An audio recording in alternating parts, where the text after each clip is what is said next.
I rode toward the devastation. A thunderstorm swept across the land, heralding what was to come.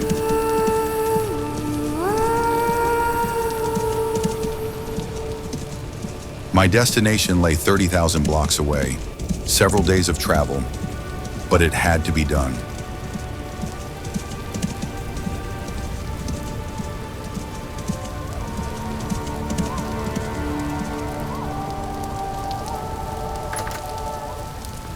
Along the way, I came across an empty wagon, its owner nowhere in sight. I could only hope they'd found shelter somewhere else, safe from the rain.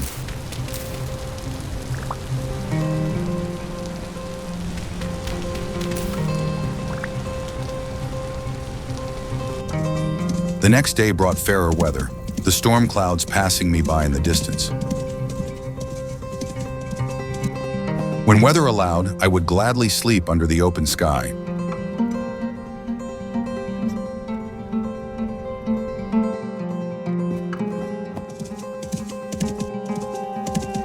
On many occasions, the plains gave way to steep cliffs and canyons. Thankfully, difficult terrain was becoming second nature to Torrent.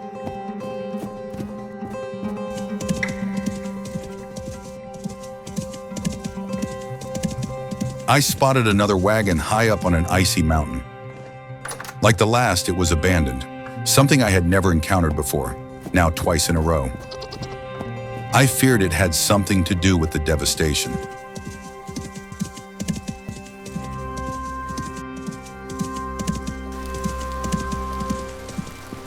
Cresting a hill, I saw it, a wall of darkness on the horizon.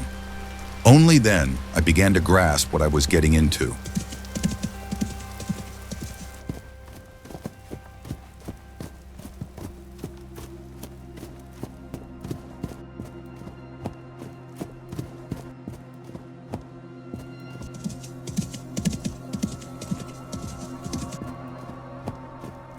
As I drew closer, the foul darkness enveloped the sky. I slowed Torrent to a cautious pace and skirted the threshold. Grass gave way to a sickening metallic growth, and twisted ruins drifted in the air.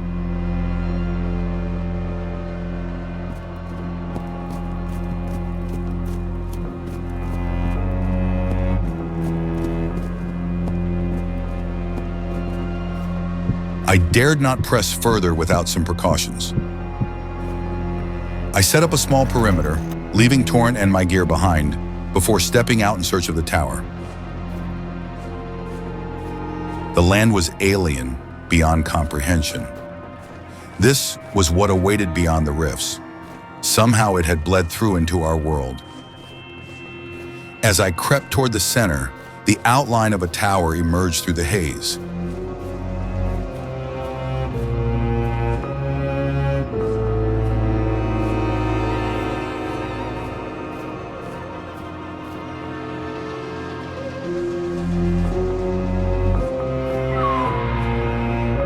Above the tower, a great beast circled its domain.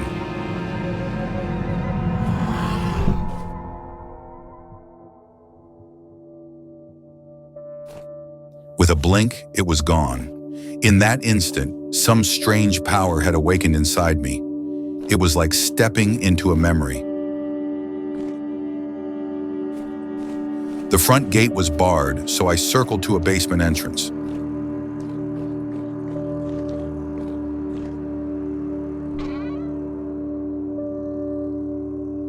Everything felt solid, real, not an illusion.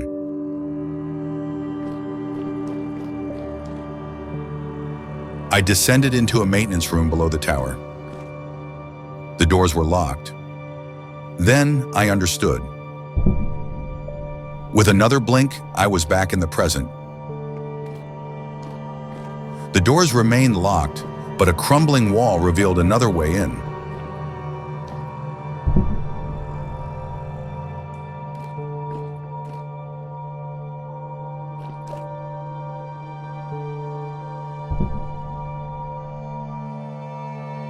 Looking around a packed storage room, I noticed something.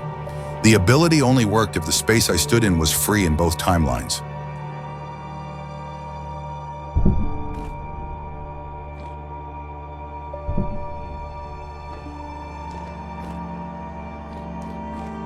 I pushed deeper until I reached a dead end, or so I thought.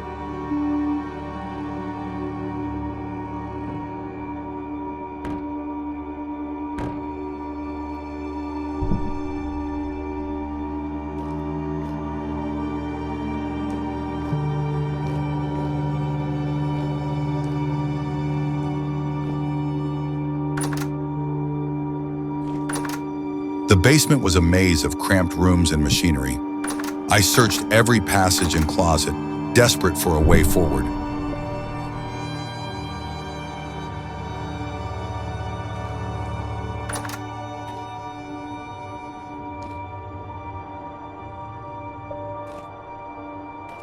By chance, I stumbled into a massive copper tank.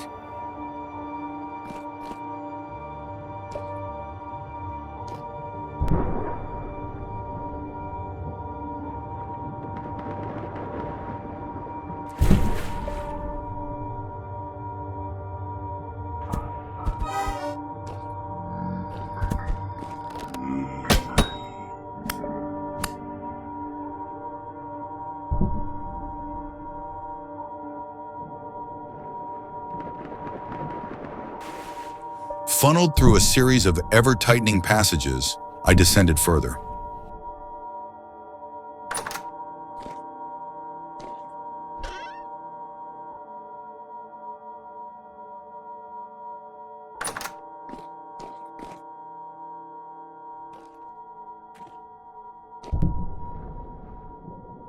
At last, the pipe network carried me upwards, spilling me onto the first floor of the tower proper. The same strange liquid that powered the archives coursed through its machinery. I found what looked to be an elevator, but I couldn't make sense of the controls. It would have been far too convenient.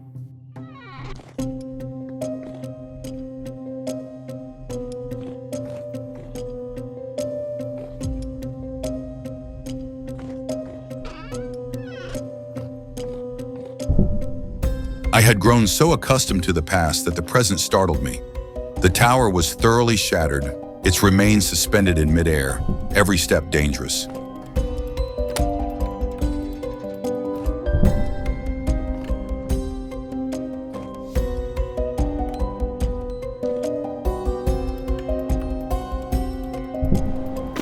I blinked back in the wrong place and slid down the tower's outer wall.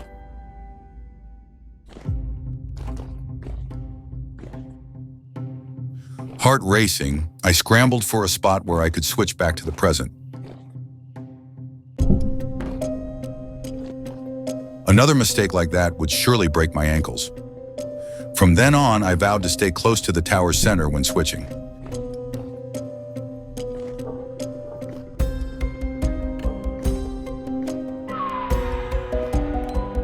As I climbed, I heard the occasional screams of the beast above. It couldn't reach me inside the shattered tower, but higher up, I knew the confrontation was inevitable.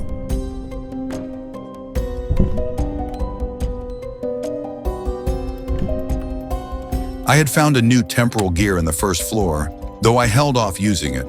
Better to push as far as possible before committing. Each floor brought a new challenge.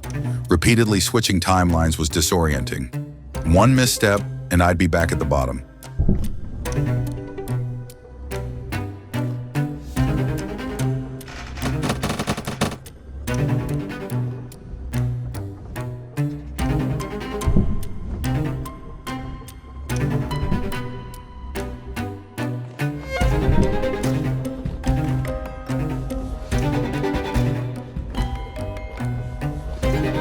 As if the climb weren't dangerous enough, the beast shadowed me from above, waiting for a chance to strike.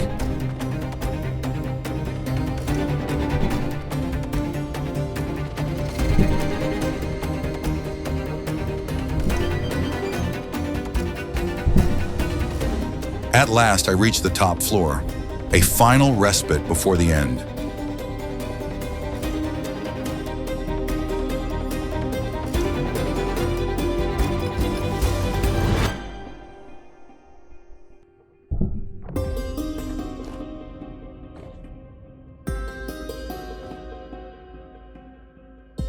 There, at the peak, I found the lens, but I needed to extract it in the present.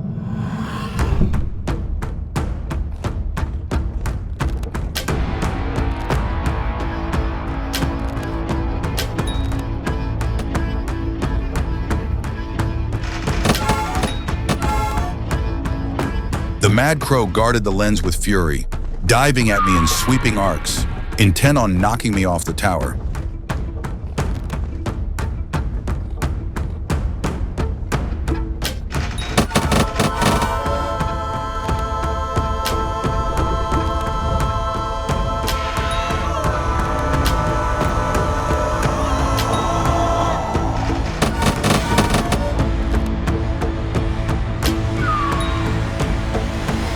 It kept its distance from me, wary of the longbow in my hands.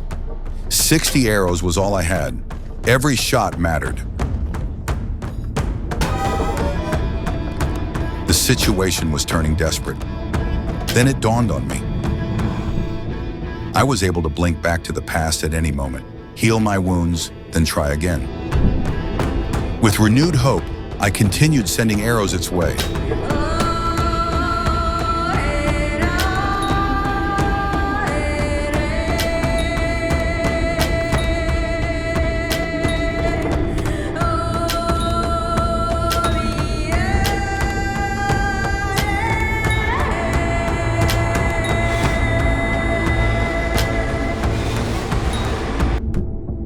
If I timed the blinks right, I could slip past every strike, every barrage.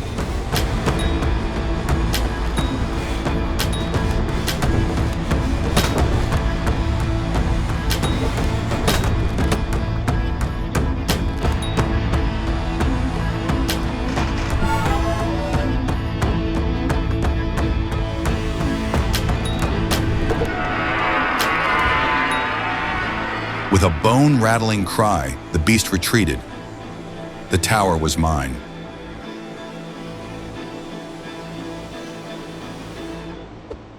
I picked up the miraculously intact lens from amongst the spikes.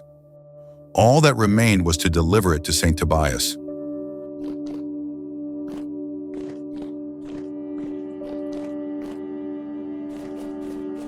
I ran back to camp, eager to leave the devastation behind. But first, a quick nap was in order.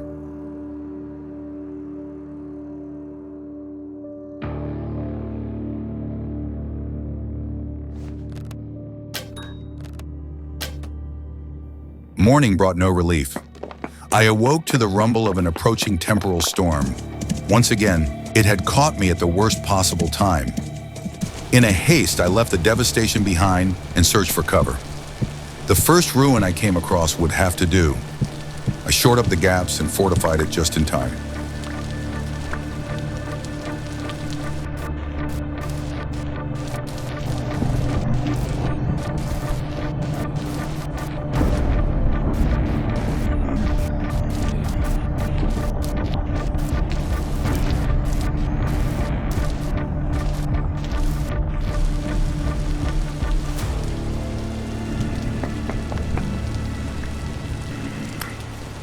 After the storm passed, I discovered something curious about the falx.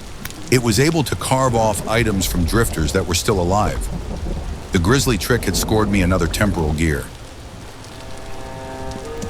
I turned south toward Tobias's hideout.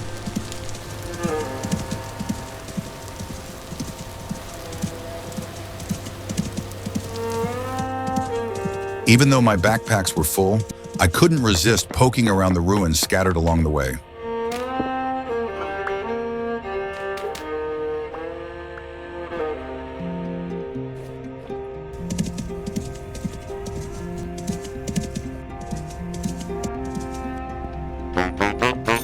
A kindly trader bought one of my diamonds and let me use a spare bed for the night.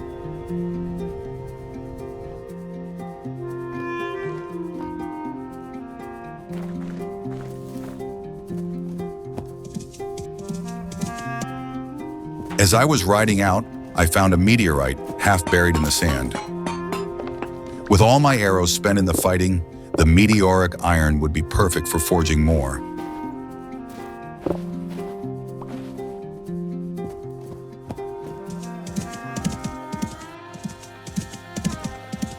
Before long, the mountain Tobias had guided me to came into view.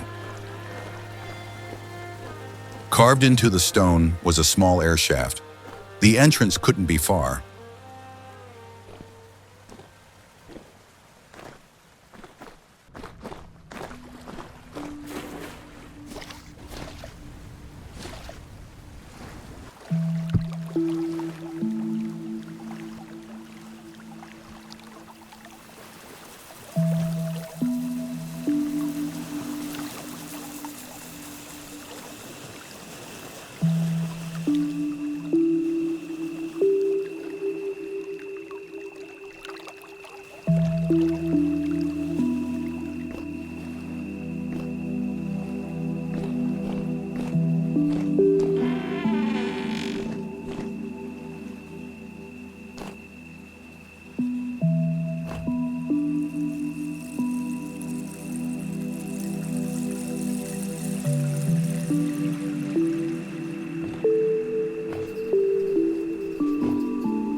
I don't take visitors. Why do you think I live in this waterlogged hole in the God's bones? You're actually here, and you look different. I suppose some changes should be expected. Are you Saint Tobias? The one who sent all those messages? You don't remember me? Another unexpected consequence. Should I remember you? I should think so. We've been through hell together and came out the other side, though some of us took longer than others. In any case, drop the saint part. It's just Tobias. We've much to discuss, but first, I must know, have you brought the lens with you? It wasn't easy, but I've got it. It's been over 5 centuries since I first saw him use this. I was young then. We both were, a mere farmhand and a lord's son in his father's library. By that point, he had already turned the room into his own workshop. Sorry, the thoughts well up on their own from time to time. Thank you, my friend. With this, the brief hope flickers on for a time longer, though it always seems to come at great cost. I am sorry to have put you through that. But as it was worth the sacrifice to bring you here, in time I will show you this prize was worth your efforts. What is the lens? It is the first true device he ever made. And from it, like a wellspring, all the other miracles come forth. But what is it truly? What does it do? It is indeed a lens. Or perhaps in a simpler metaphor, it is a window.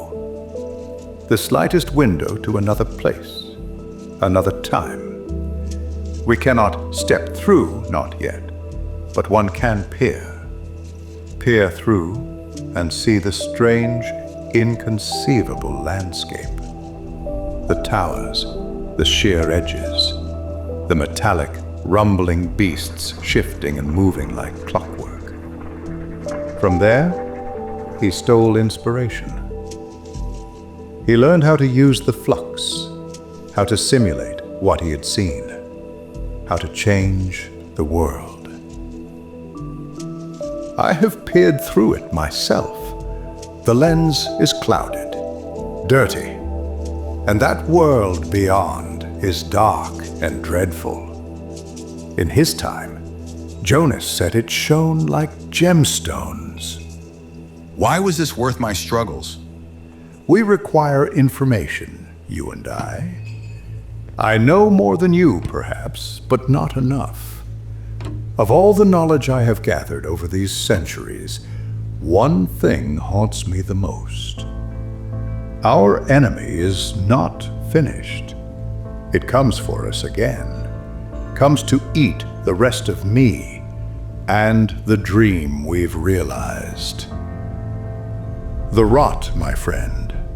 The rot returns. And these paltry survivors are not prepared. Even if they were, I suspect our past endeavor could not, should not be replicated.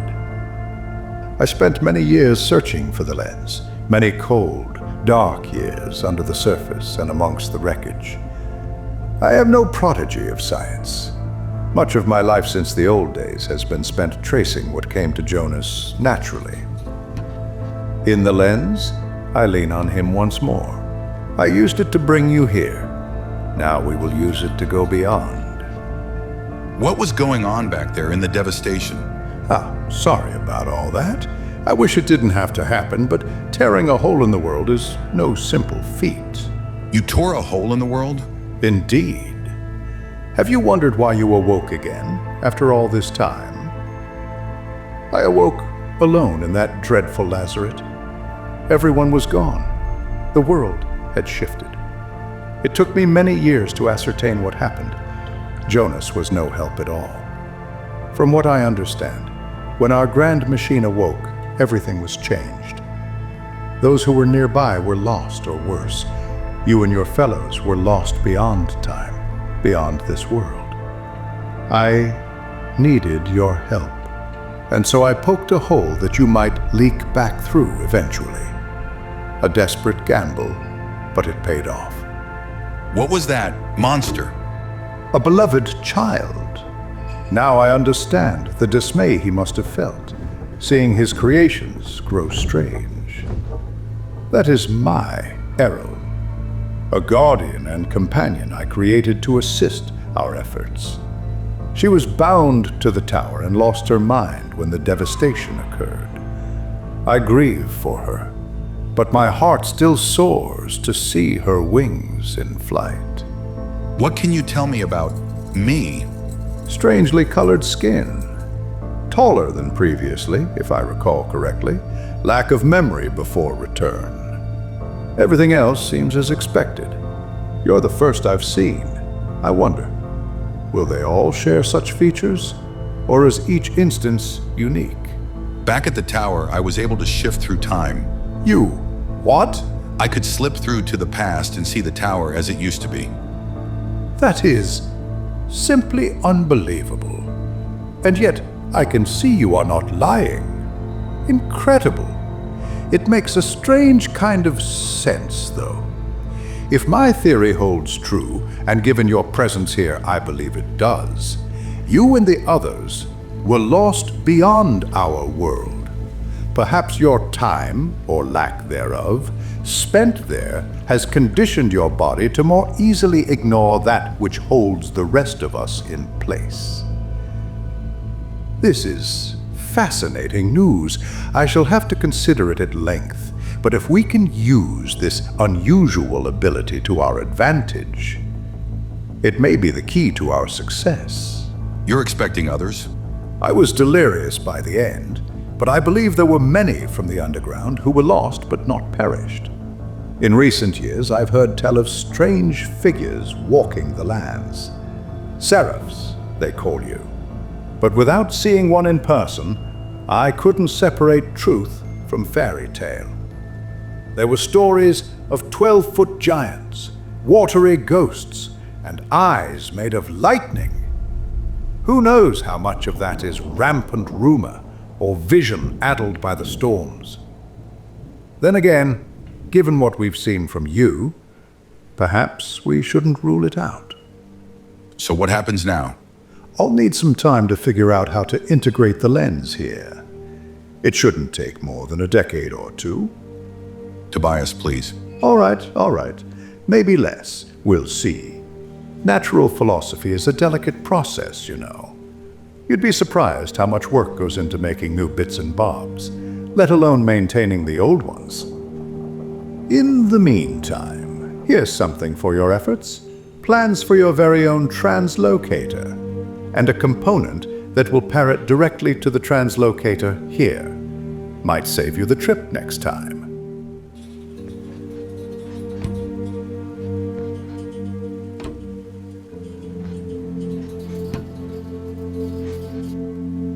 I was at a loss for words. Tobias was not only alive, but the very reason I was here, why I still lived. He had endured for centuries, the last living remnant of the old world. It was a lot to take in all at once. He offered me some bread and a trunk full of treasures as a reward. I swapped one of my backpacks for a larger, sturdy one. The rest I would have to leave behind for another time. Tobias had recognized me, though I had undergone some sort of transformation. Seraph, he called me. Like him, I was from the past, one of those who were there when Jonas built the great machine. The people here in Nadiya lived on, never knowing the desolation of centuries before. Yet as humanity endured, so too did the rot. And now it comes for us again. To stop it is Tobias's mission. And now it is mine as well.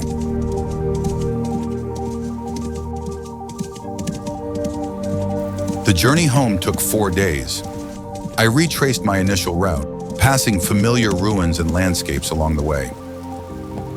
I rode past hot springs where a family of deer grazed in peace, untouched by all that weighed on my mind. Before long, the lights of the homestead shone in the distance. Torrent had carried me faithfully through it all. He'd earned his rest and a hearty meal.